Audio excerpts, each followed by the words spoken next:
the Forged and Unbroken podcast. I appreciate you probably reached out hasn't been quite a year, has it?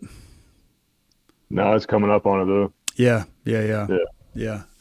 That's awesome. Well, yeah, you reached out and your story's pretty awesome. And the video that I believe is what your department did after the fact? Yeah, so that video was done probably 7 months-ish after. Okay. So it was still pretty early on. Yeah. So that's good. they wanted to get it done, pushed out to the guys so they learned something from it. Yeah. No, that's good on you and the department for just tackling a hard conversation head on and making things happen. If you could, I'm not, I love the Carolinas. I'm not super familiar though with where you're at. Could you can you kind of break down your area, response type, staffing, like just general demographics and organization of your area and where you're serving? Yeah. So, the department that this happened with is Wesley Chapel Fire Department. It's a volunteer part-time. So staffing is kind of all over the place. Some days, we'll have upwards of 18 guys, and some days we might have 9 guys, Mm-hmm. Just depends. We'd staff 4 stations. We do staff 3 engines and a ladder company at all times.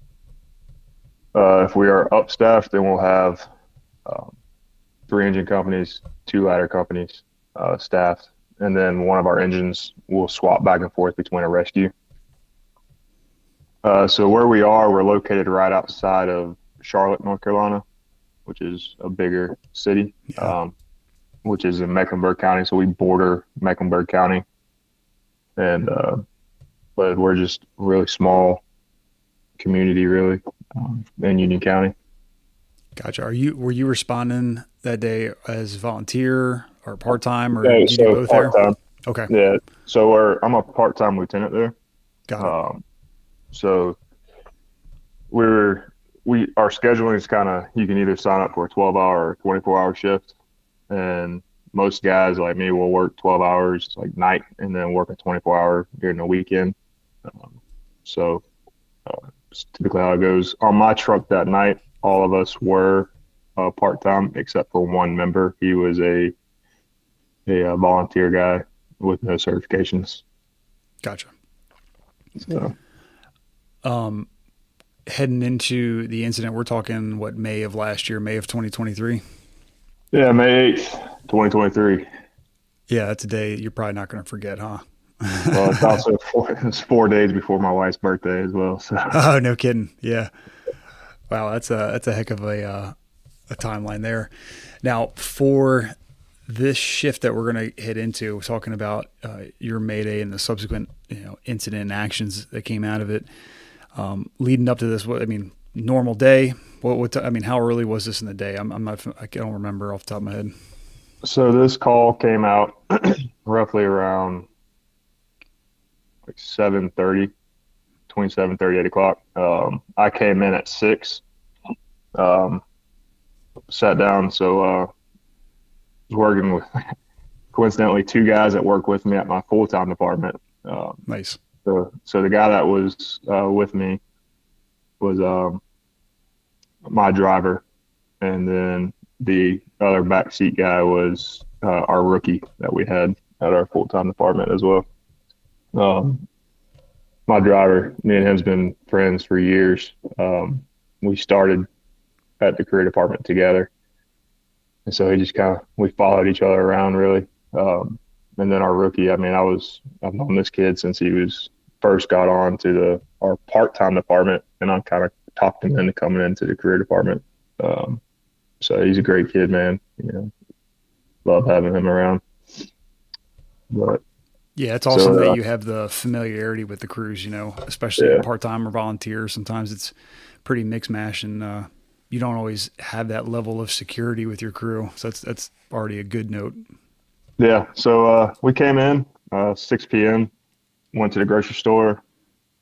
I can tell you exactly what we bought for dinner because I've never cooked it at a firehouse again. It was pork chops, green beans, and macaroni and cheese. Okay. So it's crazy how you can remember all this, Yeah. just random odd and end things. But we actually just sat down to eat dinner, and the call dropped.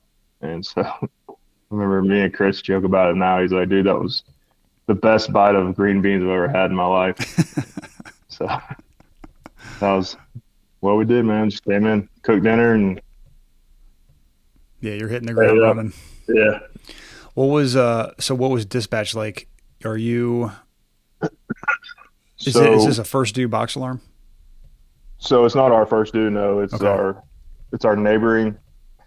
So we're having a roundabout put in. So this plays into this as well. Okay. So again, our 4 stations, we have station 26, station 43, 44, and 31. It was in station 31's first due area. Due to the roundabout that was being built, it now turned into station 26's first due. Mm. So it messed it all up. So we were behind the 8 ball on that as well. It prolonged our response time to get to the house. So we were supposed to be second due, but the first due service company arriving on scene. So they dispatched it out as a working structure fire, a homeowner reporting fire in the attic. And so we just jumped on the truck, and I started pulling it up on our CAD and was zooming in, looking around the house, seeing if the ladder would actually be in play or not, because we do have a lot of long setbacks in our area, where sometimes our ladder company, we can't even use the aerial. Yeah. So just checking to see if that was going to be in play if we needed it, which we were able to use it. But just looking at the hazards around the house, telling the guys what I seen, if there was a pool or anything around the house. Yeah, that's awesome that you're already going down the road creating as much situational awareness as possible. We have so many resources with our phones and maps and all different types of programs.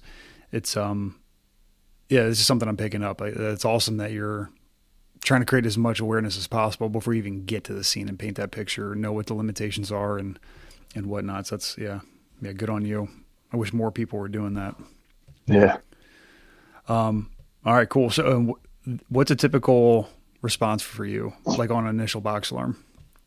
So we'll get our 3 engines and then our ladder company, as well as an additional engine from whichever neighboring department's the closest. Okay. So we'll typically respond with 4 engines and a ladder. Gotcha. Cool. All right. So you're heading down for a single family house fire, right? That's how it came out? Yeah. Just a regular residential structure fire for us. Nothing. When we got there, 260 arrived on scene first. He checked on with light smoke showing from the eaves, and so he went ahead and marked it a working fire and started his 360. 3-story single family, large structure. I got smoke coming from the attic space. Go ahead and mark this a working fire. Make 264 to 1 command. Be stretching 1 3/4 attack line, 300 foot to side alpha. We're going to make interior attack. When we arrived on, it was, again, just lazy smoke pushing from the eaves. Didn't really think nothing of it. Kind of just thought, this is going to be our typical bread and butter attic fire. You go up there, just pull a little bit of ceiling down, squirt a little bit of water, make a complete, absolute mess, and just walk out, Didn't really expect it to turn into what it did, but yeah, it was just in my mind, oh man, this is going to be a little bit of work and we'll be back eating supper in an hour and a half, Sure. Sucks that my food was going to be cold, but it is what it is, So Yeah. it was that was the mindset we had, because it was so lazy coming out of the eaves. There was no pressure behind it. It was super light, and then it just turned into all hell. Yeah. Now, looking at the video when we were talking last, is it much of this happened on the 3rd floor? Can you tell it's 3 stories from side alpha? like from the front? So no, I did not. So this played into it. I don't know if you saw in the video where I was talking about I was looking for the windows on the alpha side of the house. Yeah, okay. That was the window I was 100% going to bail out of once I found it. Looking at the house, it looked like a just typical 2-story. But if you look on photos, I have some I can send you, on the delta side of the house, right above the garage, a window is kind of offset from the windows on the alpha. This show that it's a 3-story. And as I was walking up the driveway, and I kind of looked at that, glanced at it, and just, placed it in my mind, okay, well, if I do come to that window and something happens, there's no way I can come out of that one. So I'll come out of the ones on the alpha. And so just didn't put two together, the offsetness of the windows. Yeah, it's odd feature. Now this third story, is this 3 stories that like a finished living space? Is that the attic space? Is it like a loft? Is that the master bedroom? Is it the 3rd floor and then with an open attic above it? Is it more like the finished attic? Like, can you explain that to create some awareness? Yeah, so it was a finished attic. They basically turned it into like a man cave. Okay. He had a bar in there, closet, some couches, some TVs. The bathroom was up there, and then there was a small little scuttle door that led into the actual attic space.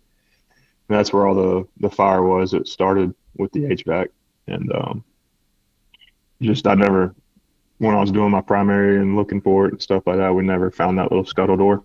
Yeah. Until later on when my hand bumped into a doorknob. Yeah, sure. Yeah, and I was like, man, these assholes shut the door on me. So I opened it, found the fire, and I was like, well, shit, this isn't where I need to be. So right. Cool. All right, so we got a pretty decent picture now. So we'll back up, and then I'll just let you roll with it. So you pull up on scene. You got a working house fire. You know you got this lazy smoke that's not raising any real red flags. So now you're getting ready to hit the threshold of the door, and yeah, man, I'll let you tell your story. all right, so we showed up. Again, the smoke was just super light. I didn't even mask up until I was heading up to the 3rd floor, just because there was no smoke on the 1st or 2nd. And I was talking to my buddy Chris, and then our rookie Jonathan. I was like, hey man, we'll hit up to the 3rd, and they want us to do a primary, and we'll hit a primary real quick, and then we'll see what else they want us to do. And so I masked up. They started clearing the rooms. I was holding the stairs. Just felt like it was quicker to do it that way. They hit the rooms, came back to me. We moved up and just kept going. Got up to the 3rd floor. We had, at the time, 2 engine companies in front of us. They stretched a 300-foot hand line. And when they did, they kind of just stacked each other in the stairs. And they were just staggered going up this real narrow stairway. And the engine boss was hollering down to me saying, hey, we need y'all up here to pull some sealant so we can locate the fire. And I was like, well, first I need to, get out of my way. I got to do the primary up there first. And so we finally fought our way up the stairs. And I'm a big dude. I'm 6'3", like 260 pounds. I'm a big guy. Yeah. And so when I'm struggling getting by people in the stairwell, I'm like, man, this is freaking tight. And my buddy, he's not a small dude either. So you're a good truck crew. Yeah. So we end up I ended up getting up to the top, and then my rookie Jonathan ended up coming up with me. He's a smaller guy, so he was able to squeeze past everybody, no problem. I didn't know that Chris wasn't able to make it up the stairs. And so I told Jonathan, I said, hey, I'm going to go left, you go right, we'll meet in the middle, then we'll come back, we'll start pulling sealing once we clear the primary. And he's like, all right, cool. So I go left, he goes right, the nozzleman opens up, smacks him in the face with the water stream, dislodges his mask. And now we're in a smoke-filled environment. From floor to ceiling, zero visibility. So he did what I would expect him to do. He grabbed his mask, pushed it back down on his face, held it in place, and ran out. Back down the stairs to, a safe environment. Once he got outside, I didn't know he made it outside. And so I'm doing this primary by myself. Kind of got to the middle of the room, thought, maybe Jonathan just got held up or something. Come down. I could hear someone off to my left. I was like, maybe he just got sidetracked or whatever. So I was like, hey, everything good? They responded back to me, yes. I was like, all right, cool. So cleared my primary. Still didn't know that Chris and Jonathan wasn't up there with me. I thought they were there. And, that's a part that kills me even to this day. But we'll get to that later with me being at this time a very newly promoted lieutenant. So I cleared my primary, started pulling sealing, looking for the fire. Never found anything. The person on the nozzle just kept cooling the environment. Everybody started yelling on the engine, like, man, it's effing hot up here. And I was like, well, we'll find it eventually, it's here somewhere. And never dawned on me to think of knee walls. So I never punched a hole in the wall. I just kept moving around the room, trying to locate the fire. I called for a ventilation hole because at one point in time in the radio traffic, I hear command tell the engine company, hey, you're getting good conversion. I was like, well, man, maybe they actually found it. And so I said, well, if they're starting to get conversion, we need to get ventilation because I can't see anything up here. And so I said, hey, let's get a hole cut. They responded back, your hole will be cut here in a second. So they sent a crew up, started cutting, got the hole cut. The first due engine company started running low on air. So once they started banging, their lieutenant said, hey, let's go. He caught on the radio, told command, hey, my crew's coming out. We're low on air. The other engine company that's inside now is going to stay with Ladder 44, which is me. And our engine 431's lieutenant's now going to be suppression officer. And so unbeknownst to me, when the first due engine company left, so did the second due engine company. And they took the hose line load. And so I was, again, just kind of off doing, truck work, pulling sealing, trying to find a fire for them. Didn't know they left. Are you by yourself at this point? Yeah, I'm by myself. I didn't know that my guys were not with me. Because, just it was hearing everybody else around me. I was hearing another guy from the engine pull sealing, and I didn't know that was what he was doing. So I thought that was Jonathan. And then again, I didn't know that Chris never moved upstairs. And so they both left. And then it started getting pretty rowdy. It started getting a little hot. More than I'm comfortable with. So I turned around and I was talking to someone. I said, hey, let's get the hell out of here. Let's move down to the second floor, regroup, and see if we can't figure this out. And by that time, I took a step, tripped over the edge of the couch, and face planted onto the floor. When I did, I dropped my tool, and my mask slid down my face to the bridge of my nose. And so grabbed it, pushed it back up, tightened it back down, turned my purge on. Didn't freak me out. Stayed pretty calm. Found a doorway, which I thought was a doorway, was the hallway, and I took a right, ended up in a closet. And it was super weird, man. Like, when you walk into a closet in a structure fire, you're like, where the hell am I? And you're like, just kind of feeling around. You're like, what am I touching? Kind of like what it was for me. I just stuck both hands out and felt the walls and beside me and in front of me. I was like, fuck, I'm in the closet. So I turned around, hung a right coming out of the closet door. And that's when my hand kind of like sweeps that doorknob. And I was like, dang, these assholes left me and they shut the door on me. And so I opened the door, and that's when I found the fire room. When I stuck my hand in, I could feel all the gatoring on the rafter.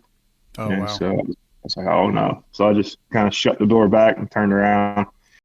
Mayday. Go ahead with your mayday.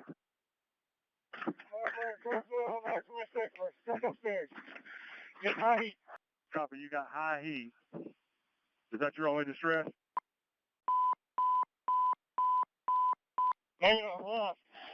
Mayday acknowledged.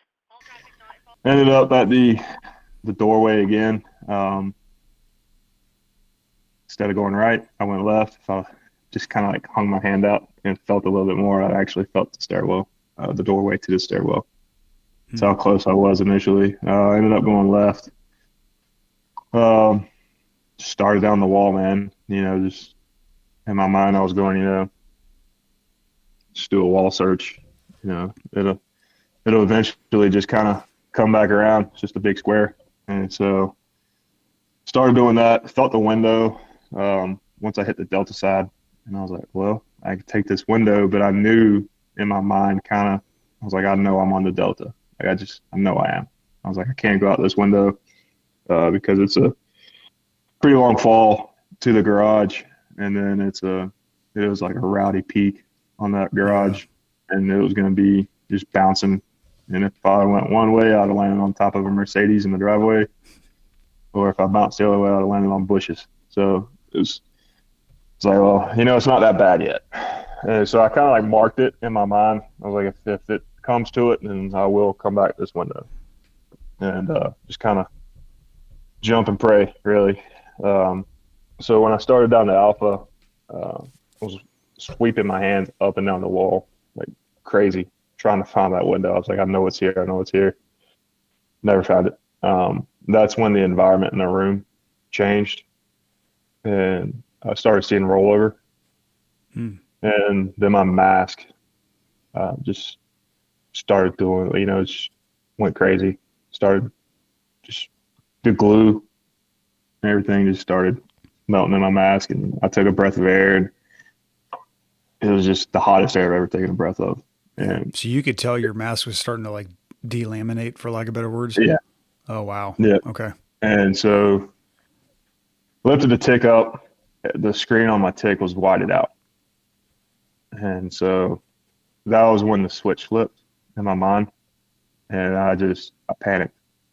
Dude, I started screaming, yelling out, hurry up, I'm going to die. Why are you going to let me fucking die? Just all kinds of different things. Yeah, completely understandable, man. It's hot. I can't imagine the face piece starting to delam. That's you're in a tough spot. You're in a tough spot. You're trying to find points of reference and some familiarity up in that top floor. You're trying to draw on a little bit of everything, and it's all happening so quickly. You're trying. Adrenaline's getting to you. Yeah. Yeah. So I started running. Ended up behind the bar. I was there, and I just kept screaming out, don't let me die. Hurry up, get to me. And just had all of these emotions hit you at once, Started, just all kinds of different things playing in my mind at that point. More so, I got to figure out how to get the hell out of here, And so I started running, and at this point, I was just punching the shit out of the walls. I was like, someone's going to hear me. Ended up running past the door that led to the stairwell to get out, just because I was in a state of panic at that point. Yeah. Finally kind of got myself to calm down, just kind of reeled everything back in. And I told myself, I was like, if you don't fucking stop, you're going to die in here. And I never got to my knees because I felt like if I got down to my knees, I was accepting, kind of accepting defeat. So I just started back the way I came. Luckily, that's when my buddy Chris showed up at the top of the stairs. He leaned down, saw the reflective of the bottom of my pants. He yelled out to me. He said he yelled out like 3 or 4 times. And when I finally answered, he's like, dude, it's like I woke you up from a sleep. Wow. And he just said, trouble. And yeah. He said, let's go, man. We got to get out of here. He's like, you just responded by, okay. And I walked over to him, wasn't in a panic. And he knew I was pretty jacked up from the way I was walking. I get over to him, he grabs his pockets of my pants, and he kind of just like pulls me down the stairs. We ended up passing the RIT team on the second floor landing. They had no clue it was me. They were still on a mission. And so we blew by them. Chris kind of got out of the way. And I think that's when the panic switch flipped again. And as soon as he stepped out of the way, dude, I was like a freaking rocket. Yeah. I believe I skipped every step coming out of the house. And get outside. The guy that was in command, he's actually another one of my really good friends. He was standing there, and he comes up to me, and he's like, hey, man, are you the Mayday? And I said, yes, and I'm hurt really fucking bad. And I took my mask off, and he's like, the look in your eyes was just pure, there was nothing there. And everybody started surrounding me. I ended up kind of like blacked out at this point. I don't really remember a whole lot. Watching some helmet cam footage, people told me I threw up. I mean, you could hear something in the helmet cam footage, but I'm not sure. I remember my chief coming up to me, and he's like, hey, we need to move. We're about to flow the aerial. And I just remember turning around and looking, and there was nothing but fire right where I was. The window of the room fell. Fire was blowing out of the window. I was just like, man, I was in there, Yeah. And then I ended up on the sidewalk and looked across the street, and there was a bunch of people from the neighborhood standing there, and every single one of them had their phones out. And I looked at my chief. I said, get them the fuck out of here. I don't want them to see me. And so I guess he sent someone over there and moved them. And they went to pull my jacket off. And I winced in pain, I guess. And my chief was like, stop, just cut the jacket. And in my head, I'm like, nah, man, don't cut my coat. Don't cut my coat. Like, I want to go back in. Like, I know I'm jacked up, but I'm fine. Like, just give me a second, give me some water, give me a new bottle. I'll be ready to go. And that's when they pulled my gloves off. And I looked down, and so I've always worn the black Fire Dex leather gloves. Yep. I don't know if you've seen those or use those. Yep. So those are like my favorite gloves ever. And so they were white, completely white. And so pulled them off, and when they did, that's when the skin kind of dropped out, and my fingers were the size of freaking water balloons. Damn. And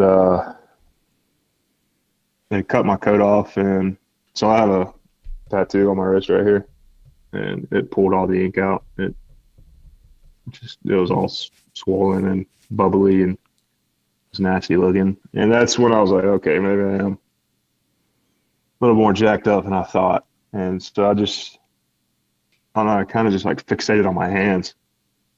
And the chief was asking me like, hey, burned anywhere else? I was like, I don't know, but my hands. And I just kept repeating my hands. And so they got me in the ambulance, and one of the guys came up and he's like, hey man, do we need to call your wife? So I'm like, no, I really don't want you to. So it's funny, the reason I say that, because I got burned in 2020 on the back of my neck, a little attic fire. It was nothing crazy. And I didn't tell her. And so my my captain actually, my daughter was spending the night at my captain's house, and she went to pick her up. And he asked her, he's like, "Hey, how's Trouble doing?" She's like, "What the hell are you talking about?" It's like, "Got burned this morning in the fire." And so when this happened, I was like, shit, like, I have to call her. So they called her, and so I have 4 kids. My son's favorite pastime is to play with my wife's phone, and so it was dead. So Oh man. luckily, I was able to get a hold of my mother-in-law, and told her, I was like, "Hey, let me speak to Kayla," which is my wife. And so told her on the phone, I was like, "Hey, look, I'm burned, I'm hurt, I'm going to the hospital, but I'm alive." And that's all I said. Mm. And kind of didn't want to tell her how bad it was. Just trying to be kind of, I guess, selfish. Just trying to shield her from all that. And so as soon as I hung the phone up with her, that's when one of my really good friends, he's a captain at he's actually my captain at my creative department and captain at my part-time department, showed up at my house and did the dreadful knock. And it's like, "Hey, we got to go. Trouble got hurt." She's like, "Well, I just talked to him." He goes, "It's bad. We got to go." And so took her to the hospital where I was, and they're toying with the idea of flying me to our burn center here in North Carolina. But luckily, the doctor that I had was a jam-up trauma doctor. He's actually really good friends with the head surgeon at the burn center. And so he was able to kind of talk to him and say, "Hey, this is what needs to be done if you're comfortable with doing it. If not, just fly him up here and we'll get it done." And so when I say the dude was jam up, man, I mean, he was pretty chill. Like, he was with me from the time I rolled through the door to the time I left. Jam up guy, man, took really good care of me. He told me how it was, told me to quit being a bitch at times. And, he's like, "Hey, man, I got to deglove your hands." And I was like, "Okay." And he's like, "I've been trying to put you to sleep. You won't go to sleep." They're wanting me to calm down. So they had me on all kinds of different pain medication. They had me on morphine, fentanyl, Dilaudid, and a few other things. Whole cocktail. Yeah, I had the whole cocktail, man. And they ended up putting me on ketamine. I stayed awake the whole time and watched them. Damn. Deglove my hands. And so. Were all the burns isolated to just hands and wrists? Yeah, so it was hands, wrists, my chest, my ears were obviously pretty bubbled up. Had some on my shoulders and then down my back a little bit. But the bad burns were just arms and hands. Okay. How long was that? I guess 2 questions. How long were you in the hospital for? And then how long was recovery after the hospital? So I was only in the hospital for that night. Okay. They got me there. I mean, I was there all night. We didn't leave until I think it was a little bit after 6 in the morning. And so we got home. I was probably out of work for 5 to 6 months. Okay. Wow. Man, I just got a handful of questions from all that. So incredible story. The first thing, and I may have missed it, you got your Mayday out pretty early on, right? Yeah. I'm sorry. I kind of skipped over that part. I called my Mayday super early. Yeah. Which is not a bad thing. And I kind of hate the stigma that we have in the fire service of I'm a big bad alpha guy. I don't need your help. I think that's fucking stupid. It's like, me and you both know that's the dumbest thing ever. Yep. That's how we get each other killed or get ourselves killed. And so, when everything kind of went down and I fell over, mask kind of fell down, fixed it, ended up in the closet, came back out, I was like, all right, I'm freaking lost. And it's getting pretty hot. So I'm gonna go ahead and call this Mayday. if someone's right here and they're like, hey, I'm right here, cool, cancel Mayday, no harm, no foul, let's get out of here, kind of thing, you know. And so called the Mayday thinking someone's going to be right there. And I didn't do your traditional lunar Mayday, kind of did the who, what, where, which, you know, that's the way I like it. That's the way I train. Yeah, hell yeah. That's the way I train the kids at the college to do it, you know. But it was super just down, you know, straight to the point. Keyed up, said Mayday, Mayday, Mayday. This is Firefighter Troublefield. I'm on the 3rd floor. I'm lost. And I have high heat. And so it was just straight, simple, to the point. Yep. And they acknowledged it. The only part they didn't hear is who I was, where I was, or what I needed. All they got was a Mayday, Mayday, Mayday. Okay. So, at least they knew something was up. And I even asked them, you know, afterwards, they're like, you know, on scene you can't hear any of that, but if you sit back in a clean setting, you can hear everything. You even hear the part where our dispatch center cuts me off because he asked me, I don't know if you can hear it in the video. He asked me, he's like, is high heat, is that your only distress? Yeah. And you hear like three beeps, and after the 3rd beep, if you listen very close, you hear me go, and I'm lost. And so again, that's kind of this one, just tunnel vision to the point where I was like, I need to get out. I never picked the radio back up, and I never set my pass device off. Gotcha. During any of this, and I didn't know, you know, they were calling me multiple times on the radio.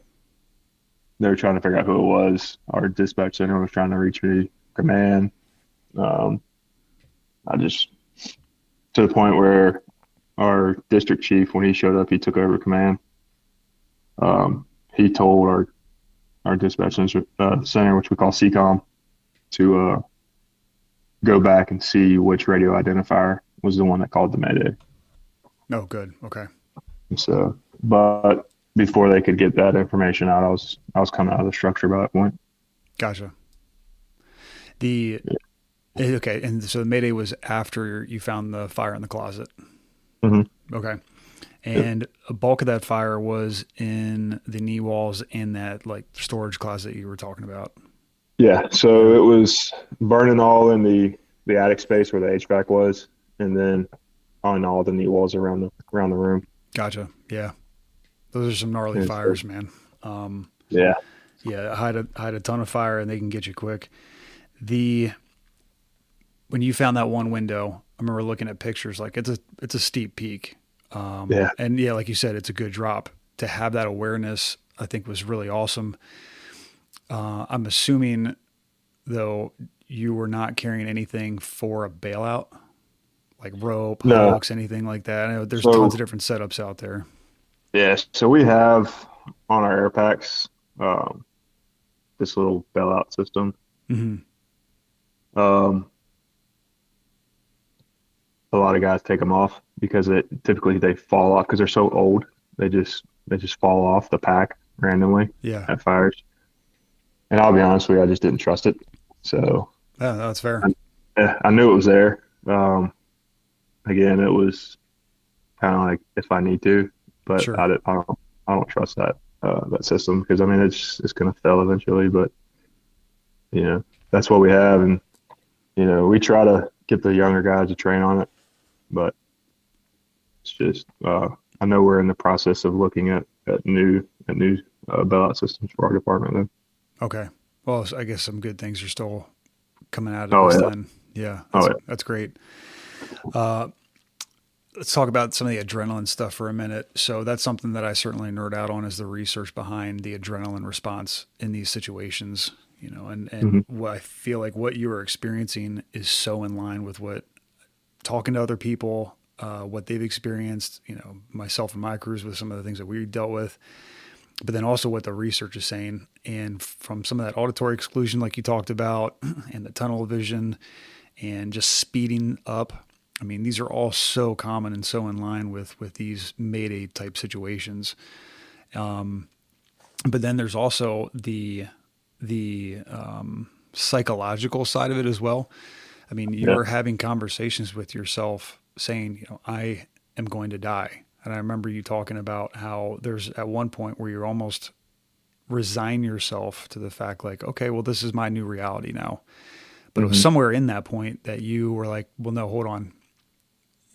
I call it these small actionable steps. Like at some point it's almost like you hit the refresh button and you're like, hold on. I remember this landmark while I was doing my search and I can hear this thing going on. And, you know, you gave out your Mayday, but then there's just little things about like controlling your breathing. And you just got to a point where like, hold on, I'm not done yet. Let me continue to work and get myself out of this situation. Can you just explain some of that psychology that you were going through? Because you could have curled up in the fetal position and let it happen, but you didn't. You know, what was that linchpin for you? What was that changeover for you? So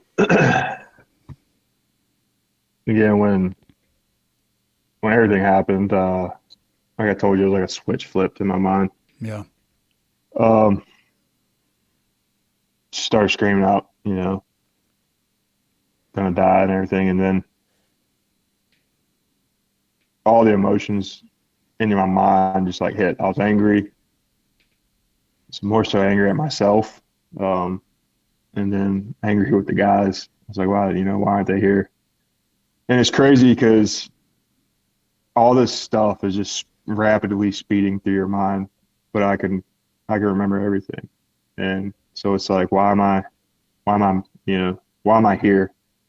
I trained my life, you know, all my career, and I've taught how to get out of these situations, and I practiced, and I was beating myself up because I felt like I was better than what I was and how I got myself in that situation. And, you know, then I was angry with the guys for leaving and pulling the line out. And then I was angry with my guys for not being up there with me. And then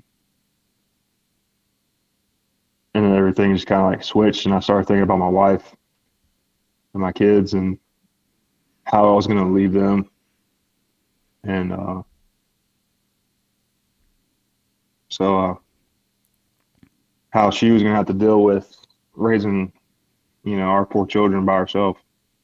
And then I went back to being angry again and asking myself, you know, why me? Why is this happening? And the whole time I'm thinking all this stuff, I'm still screaming out to everybody, come get me, I'm going to die. Then it just kind of like started thinking about, you know, God, you know, and then it all just kind of went away. It was random, man. It was just, it's kind of like accepting peace with it almost. Of like, okay, you know, this is the problem that I have at hand. This is what I got to get through. If I die, I die, but I'm not going to stop trying getting out. And so that's again where it all came back to. I'm not getting on my knees. I'm going to stay on my feet as long as I can, which I know is it's the wrong thing. But I felt like I could move a lot faster on my feet. And so that was my thing, man. I just kept telling myself, don't stop, keep going. And that's what I did. I just never stopped until I heard Chris yelling out to me. And he kind of, again, he said he woke me up from my sleep, and we went downstairs. But it was just all kinds of different emotions. And once we got outside, it's like everything just went away. Dude, I felt dumb. Couldn't really talk. It was just like a massive adrenaline dump. Mm-hmm. Just everything like just coming out of me going, okay, well, I know I'm out now, so I'm not going to die. But, you know, I got a long road ahead of me with recovery. And so I just kind of like let it all out. Mm-hmm. With, I guess, the throwing up and everything and just kind of went black for a second. Yeah, which is also incredibly common. Like your body and mind now knows that it's in a relatively safe space, or at least safer space, and now it can kind of void all the things that it needed to protect while you were in that environment, right? Like your body's systems literally will start shutting down or shunting, the unnecessary organs and bodily systems to preserve yourself while you're in the really bad situation. And then once you're out, you're like, okay, we can kind of start coming back online again. So all of what you're saying is super common and is in line with so many people I talk to. And again, the research. So, I think this is super common that people feel really weird coming out of it, but it's all in line. Like it all makes sense. And I appreciate the psychology, what you're talking about of, standing up or at least being on your feet isn't necessarily the most desirable tactic in a superheated environment. But for you in that moment, it meant if I go to my knees, that means I'm quitting. And so you stayed on your feet. And some of that psychology, man, and being able to handle that adrenaline and still make those decisions under all that pressure, I think is still really powerful, right? You psychologically made the commitment to yourself. No, if I'm dropping to my knees, that means I quit. I'm staying on my feet. I'm going to continue to work. So for you, that psychology, played out in a positive way, which I really appreciate. Right, wrong, or indifferent, man. I do appreciate that. And this whole thing, like you're going through a tremendous amount of decision making, mental processing, you're mapping, you're using your skills. And at the same time, we're talking this whole thing out for the last 45 minutes or whatnot. But this entire, from the time you called Mayday to the time you went out was how long? A little bit over 3 minutes. Yeah. Incredible. Yeah. So it felt like friggin' forever. Absolutely. Absolutely. Yeah. Again, super common, time compression happens. Your ability to recognize true timestamps is altered. But it's still amazing to me that you are processing all this information, thinking all these things. And obviously you can reflect back on it and expand on it. But all this is happening in 3 minutes, which is incredibly impressive. There's two topics I want to dig into now. The first one being you personally, and then what the department has done. What are some changes, the good, the bad, the ugly? What are some things that have come out of this now over the last few months? Yeah, man. So me personally, I reached out to you. It was right around I think it was right at my year anniversary of everything going down. And I sent you a simple text. Does it ever get easier? And, now I can kind of answer that. It doesn't. To a point it does, but, I still struggle with a lot of things. Not so much as what I did. I had night terrors every single night, and it was the same nightmare every single time. It was me in a room, smoky room. I could see glow orange, and I could hear myself screaming out. And then I would flash my wife and my kids, and I'd wake up in a pool of sweat, heart rate through the roof. So that made me turn to alcohol. And I started drinking a lot, trying to help cope with it, just hoping that if I maybe, get myself drunk enough, I could be able to sleep. And it didn't help. So kind of trashed that idea, which is for the better. So now, I just turn to religion. I pray a lot now. I tell my wife everything, that now with work, it doesn't matter what kind of call we have. She knows everything. I don't hold anything back from her. 'Cause I found that I was bottling everything up.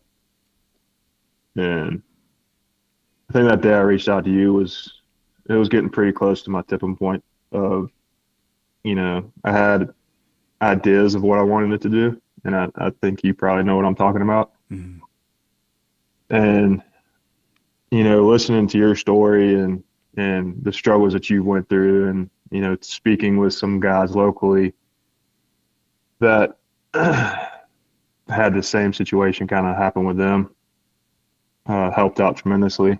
And then, just talking to the students that I teach at the college, about everything, that's kind of helped. It sucks because I relive it every single time. Mm-hmm. But I feel like, I tell myself, as long as one person takes one thing away from what I tell them, then I did something great. And so that's the way I look at it now. I'm not going to sit here and tell you that I go through every day perfectly fine, because that'd be a lie. But I find little wins throughout everything. Know that I have a bigger purpose, especially with my wife and my kids. Still love the fire service. I'll never give the fire service away. That is my thing, man. I tell my wife all the time, like, man, I don't know what the hell I'd do if I didn't have the fire service, So, that's kind of my life, is my wife and my kids and the fire service, man, And so I do a lot for it, and it seems to help. Yeah. But yeah, it's still a struggle. I'm not nowhere close to where I know I'll be, but I'm getting better. So, and I want to put this out there. You can definitely put my information down if anyone's struggling with anything. I'm more than happy to speak to them. I don't have the answers for everything, but I do have the answers of what's kind of helped me. And, is just talking to people and praying, and one big thing that you told me about was a therapist, and again, that kind of fell back on the oh, look, I'm a big bad alpha guy in the fire service. I'm not going to go talk to some person in a therapy setting. Well, I was that guy, and I could tell you that was the dumbest idea that I had in my mind. I go and I'll talk to them, and it helps. Sometimes, it might not even be about anything that's happened, with my Mayday. It could just literally be about anything, Yeah. And it helps. But going to the department, they did a lot for me. I owe a lot to West Chapel Fire Department.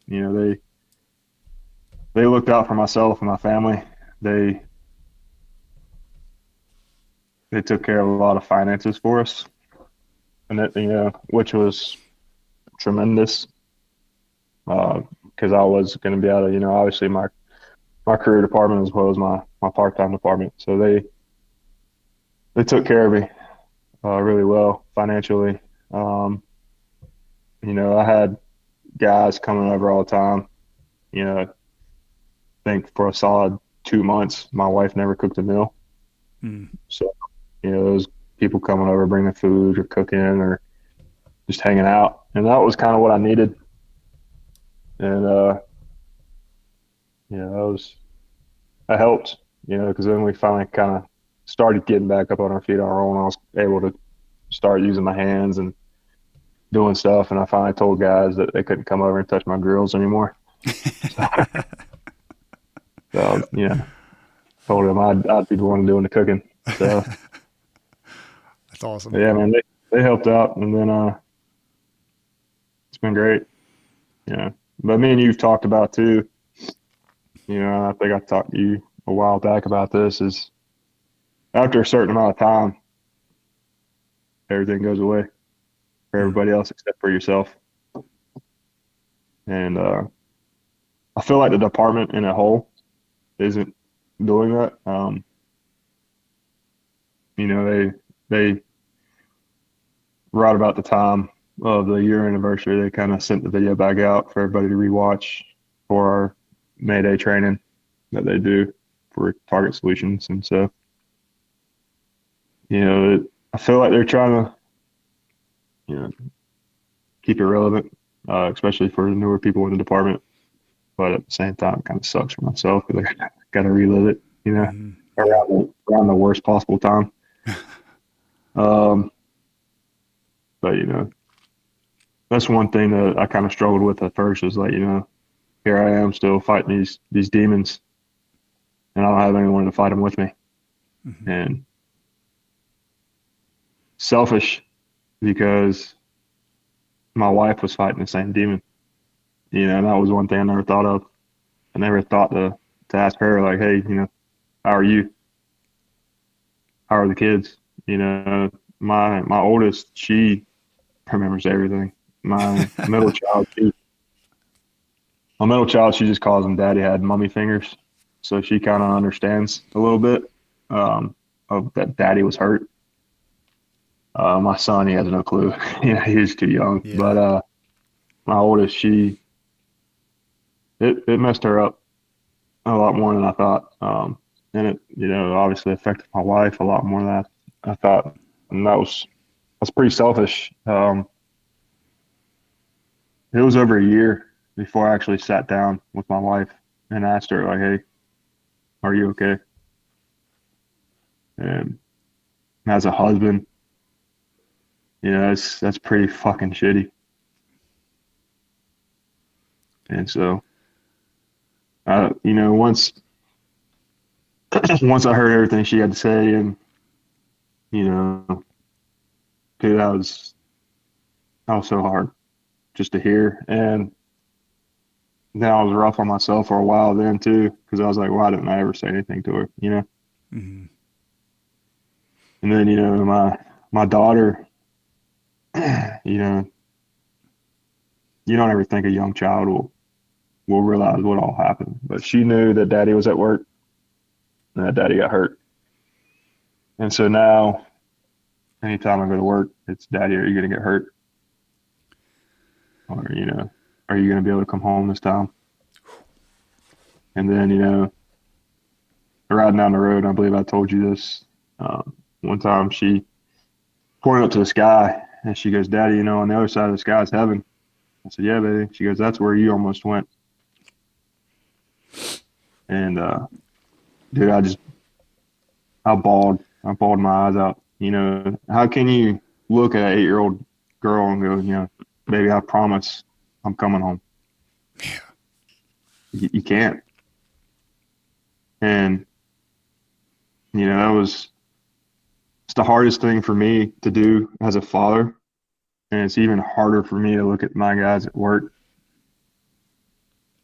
especially now as an officer. And I'm the one sending them into a house. Because how many of them have a daughter that just made the same exact fake promise that I just made my daughter walking out the door? And so that's what I struggle with to this day, because I get asked that question at least once a week. Daddy, are you coming home? Yeah. It's heavy. It's rough, man. I would have my daughter ask me nightly, my youngest, if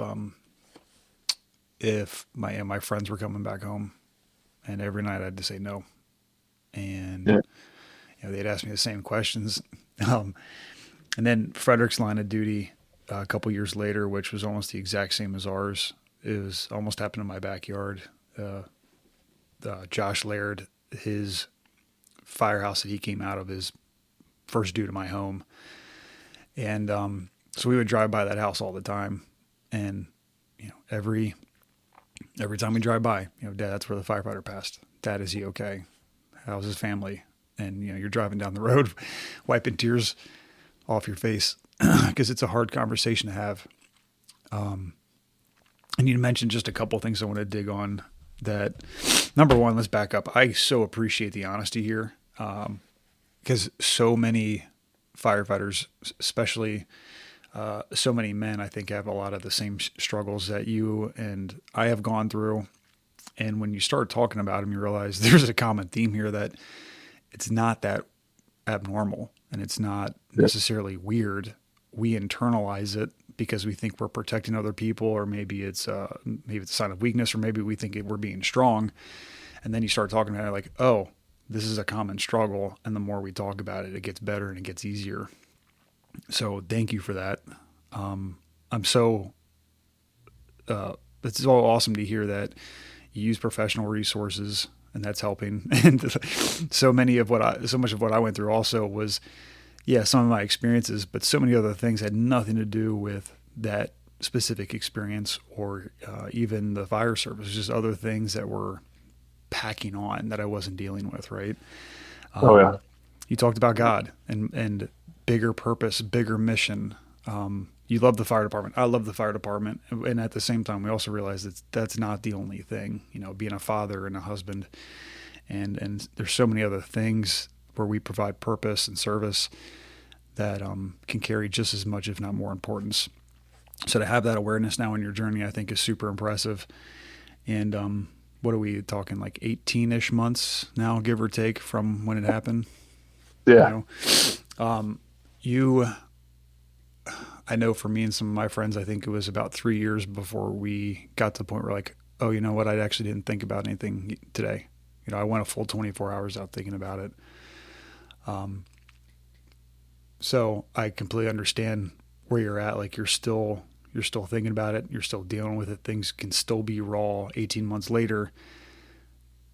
And I'm very impressed by, you're doing the work, you're doing the hard thing. To sit down and talk to your wife and be like, how are you, man? That's powerful. I messed that up for a long time.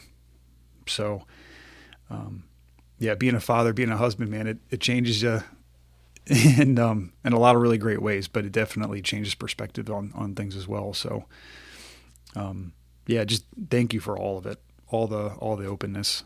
And shout out to your department too, man. Like, just the brotherhood of taking care of you and the family and helping heal. I almost liken it to when you have a baby. I hear this especially from the moms, where the first couple weeks or months, there's always people knocking on your door, and there's all kinds of support because it's kind of new, right? Mm-hmm. And at a certain point, they all start going back and living their lives, and then that kid hits 3 months, 6 months, whatever, and then you're really in the trenches and you're kind of by yourself taking care of kids or whatever. It's kind of a similar analogy when everybody's going back to their lives. All right, we've taken care of him. He's in a better place now. And then it's a really hard switch of people are there all the time, and now they're not here. And now I got to live with myself and my thoughts. And sometimes that's a cold, hard switch for a lot of people. And it seems like maybe you went through a little bit of that, which again, I can totally relate to. It's interesting dynamic. So to have a close circle, a trusted circle, and to focus on your resources and skills and things that work for you becomes even more important. It's one of those things that changes you, but if you allow it, it will change you for the better in the long run. And even when you don't do those things, that's when the PTSD sets in, or it can be the PTS growth. And we get to decide, which fork in the road we take. And it sounds like you're doing the growth side, as hard as it is. And I think we talked about this. Sometimes it's going to get worse before it gets better. 100%. Yeah. And I'm sure you've experienced that. So, but you're doing the things, man. Tactically, department wise, and just even for you, I know you say you're still doing training. What are some of the good, or at least what are the things that you and or your department are trying to affect, tactics and operation wise with this incident on the back end here? So with me,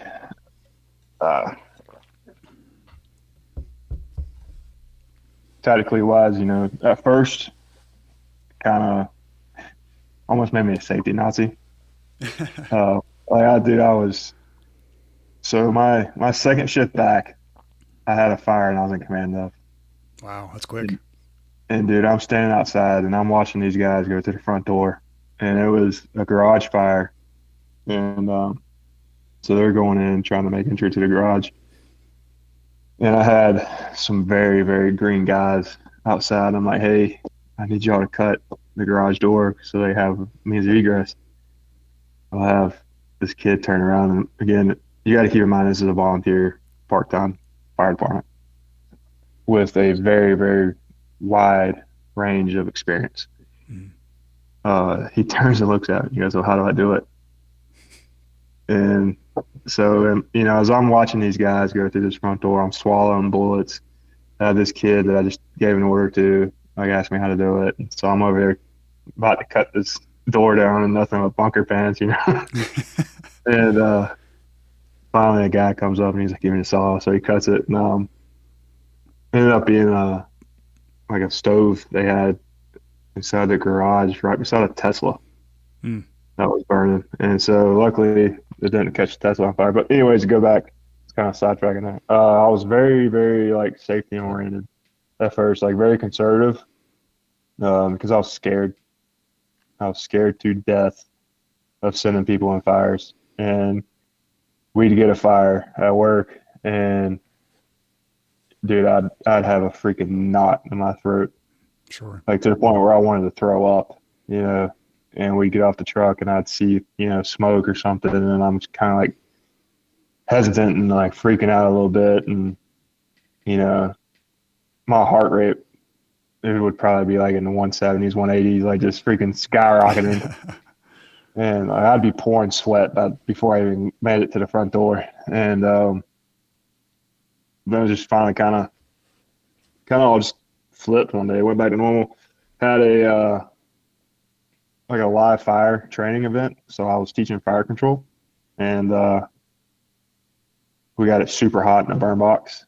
And I think that's kind of like what did it for me. I got in there and got a lot of heat back on me, and was like, okay, even though I had a lot of heat on me, I'm not gonna fucking die, And so doing stuff like that, doing live burns, and just kind of submersing myself back into it, it's kind of taught me to go back to how I was as a conservative but aggressive fireman.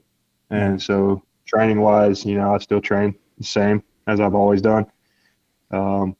Super hard up on RIT and Mayday. So I have a guy at my career department. It's one of my really, really good friends. His name's Mike Saccone. Me and him kind of beat our rookies up when they get there on RIT and Mayday, man. Like that's one thing that we just drill into these kids' head is like RIT and Mayday. And, I'm not a big guy of, let's use new fancy, drag devices or anything like that. Let me make a loop around you with a piece of webbing and drag you that way. I've always just done a pack conversion and just tried and true. That's what I train with, and that's how I go. And, I went through North Carolina Breathing Equipment School. Yeah. And that kind of taught me a lot of stuff. And so that's just how I base my trainings off of, is just stuff I learned from those guys. And you go up there and you don't have time to do any fancy webbing loops or stuff like that. It's all just pack conversions and go. Yeah. So, but yeah, man, I'm pretty hard up with training RIT and Mayday on these guys. Even at the college, that's one of my favorite things to do is teach firefighter safety and survival. And when they asked me to come up and teach that, they're like, "Are you gonna be okay with it?" So we'll find out together.